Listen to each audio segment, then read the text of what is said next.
Thank you. Thank you. Beyond boundaries. What a theme, huh?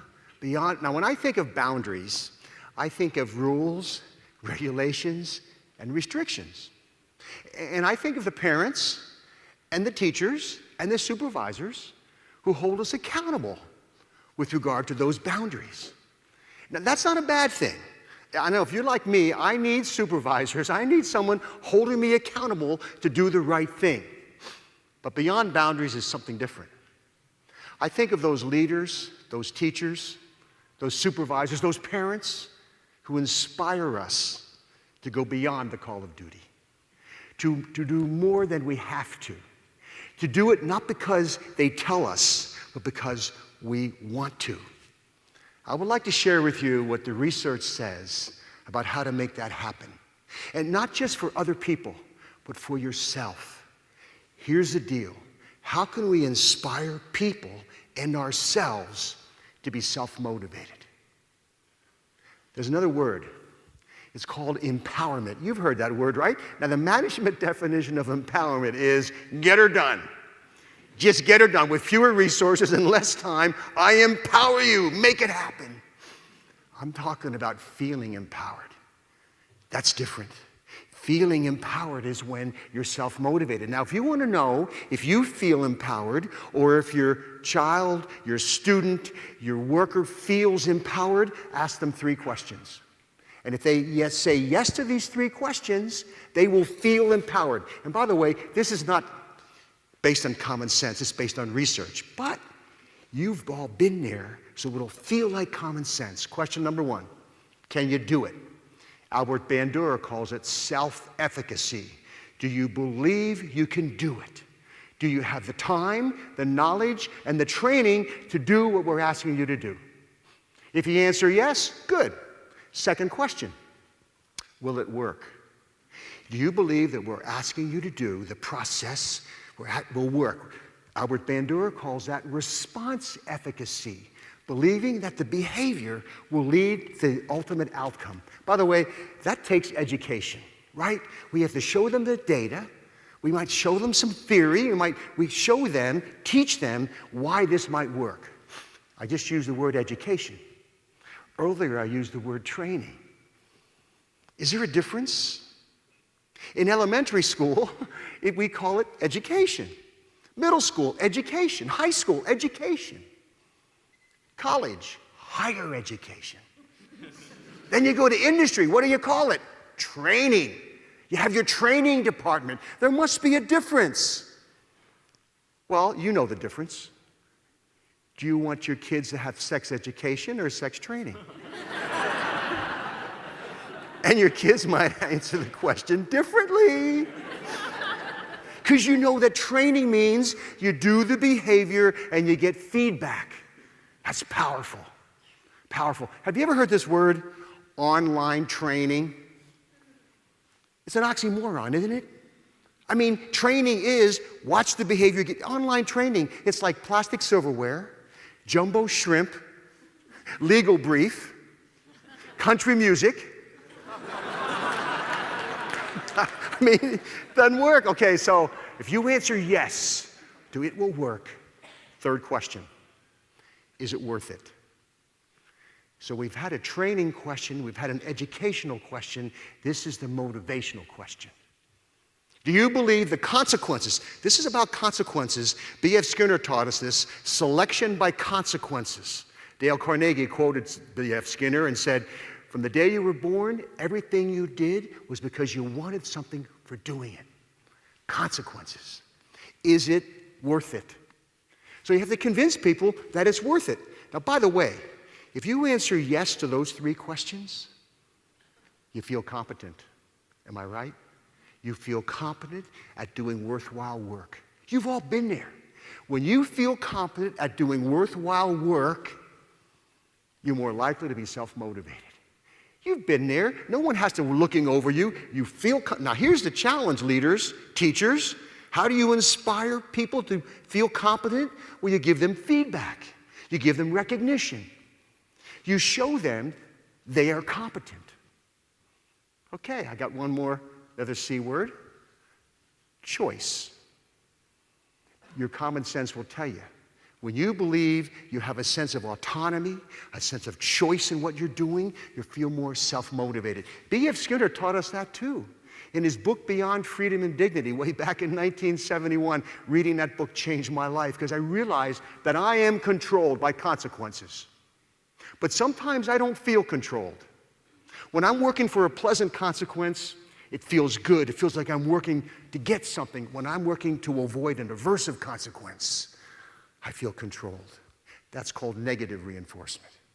So here's a challenge, leaders. How do we get people to become success seekers rather than failure avoiders? First day of introductory psychology class. I teach 2 classes of 600 students. Maybe some of you have been in that class. And remember, the first day I say, how many are here to avoid failure? And 80% raise their hand. And I say, well, thanks for coming. I know you're motivated, but you're not happy campers. You probably told your friends, I got to go to class. It's a requirement. Not I get to go to class. It's an opportunity. You probably woke up to an alarm clock, not an opportunity clock. And it's all in how you see it. Really, it's all in how you see it. It's your paradigm. It's how you communicate to others and how you communicate to yourself. So Ellen Langer said in her book, Mindfulness, she said, and psychologists know, when you perceive choice, you perceive motivation. You're more motivated. So the deal is, for yourself, sit back and reflect. Be mindful of the choices you have. And talk about being a success seeker rather than a failure avoider. It's all how you talk, how you communicate to yourself and to others. I've got a 4th C word, community. Powerful word. Psychologists know that social support is critical. People who perceive a sense of relatedness, a sense of connection with other people, they feel motivated and they're happier. I want to recite a poem. It's called The Cookie Thief by Valerie Cox. And as I recite this poem, there's only 2 characters, a man and a lady. Put yourself in the situation. Be mindful. Think about the situation and what you would do. Okay, here we go. A woman was waiting in an airport one night with several hours before her flight. She hunted for a book in an airport shop, bought a bag of cookies, and found a place to drop. She was engrossed in her book and happened to see that the man beside her, as bold as could be, took a cookie or 2 from the bag between, which she tried to ignore to avoid a scene. She read, munched cookies, and watched the clock as a gutsy cookie thief diminished her stock. She was getting more irritated as the minutes ticked by, thinking if I wasn't so nice, I'd blacken his eye. With each cookie she took, he took one too. When only one was left, she wondered what he'd do. With a smile on his face and a nervous laugh, he took the last cookie and he broke it in half. He offered her half as he ate the other. She snatched it from him and thought, oh, brother, this guy has some nerve, and he's also rude. He didn't even show any gratitude. She had never known when she'd been so galled, and she sighed with relief when her flight was called. She gathered her belongings and headed for the gate, refusing to look back at the thieving ingrate. She boarded the plane and sank on her seat. Then she sought her book, which was almost complete. As she reached in her baggage, she gasped with surprise. There was her bag of cookies in front of her eyes. If mine are here, she moaned in despair. Then the others were his, and he tried to share. Too late to apologize, she realized with grief that she was the rude one, the ingrate, the thief. So where were you where were you? Whose side were you on? Were you thinking independent or interdependent? I don't blame you if you think independent. You know, that's how we're raised. Nice guys finish last. Squeaky wheel gets the grease. Got to blow your own horn. You know, independent. We come into this life of ours dependent to others, and then we can't wait to become teenagers, you know. We're too old to do what kids do, too young to do what adults do, so then we'll do what nobody else would do to assert our independence. And some of us get stuck there. We're stuck. I'll do it myself. I don't need you. Not good. We need each other. We have to have each other's back. We need a sense of community. This independence culture that we got to move to interdependent. Okay, 4 C words that can fuel self-motivation and I think can fuel actively caring for people. Let me tell you a story to put it all together. It happened over 60 years ago. I remember it like yesterday. My parents asked me, "Hey, Scott, how'd you like to get drum lessons? How'd you like to play the drums?" Oh, man, would I ever. I'm thinking of Buddy Rich and Gene Krupa. Most of you guys don't know those names, but they were the drummers. In those days, a drum was in the front of the band. They had white pearl drum sets, and I saw myself. That was my vision.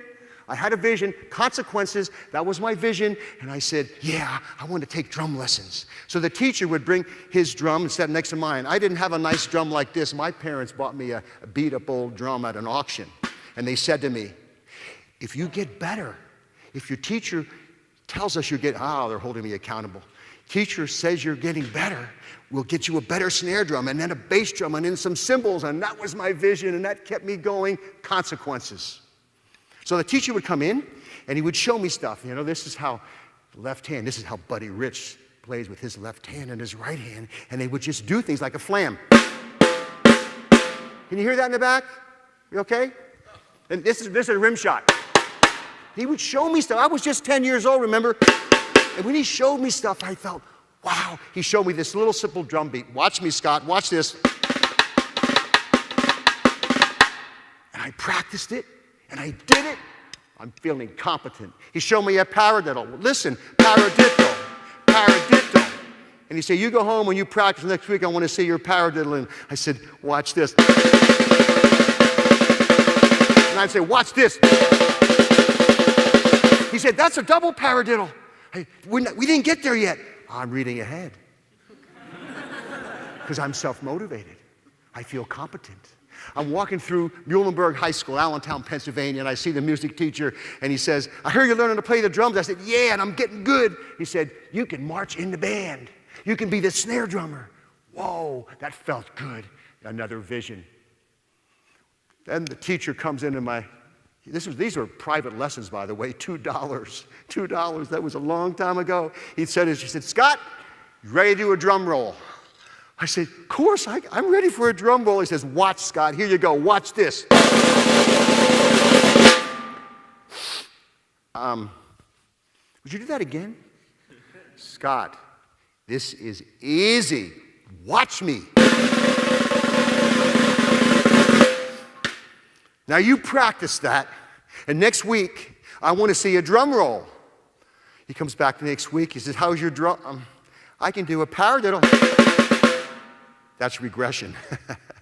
I want to see a drum roll. Week after week, now we're talking about distress. Now we're talking about apathy. Now we're talking about learned helplessness. That's what psychologists call it. I remember walking through that elementary school and seeing a music teacher, and he said, so Scott, how you doing? How are the drums? Not so good. I can't do a drum roll. You know, like adults always say, never say can't. You can be anything you want to be, Scott. No, I can't do a drum roll. I've tried and I tried, and I've kind of given up. And he said, Scott, when you ever get overwhelmed, break it down.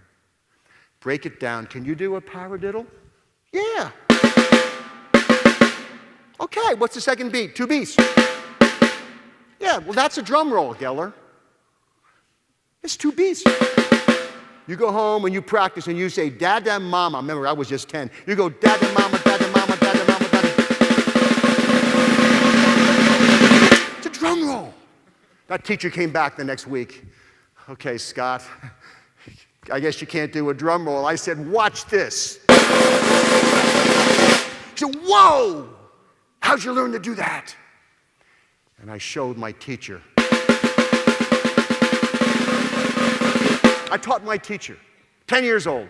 He said, I had forgotten that I got into the habit of just doing this. I forgot that it's 2 beats. You taught me how to teach the drum roll, Scott. There's a lesson there. We can always learn from each other. We need to have the humility to accept feedback and the courage to speak up. And we need to help each other feel self-motivated. How? Give them the perception of competence. Teach them about consequences drive us. Let them perceive choice. And let them know it's community. We're all in this together. And we need each other. Thank you.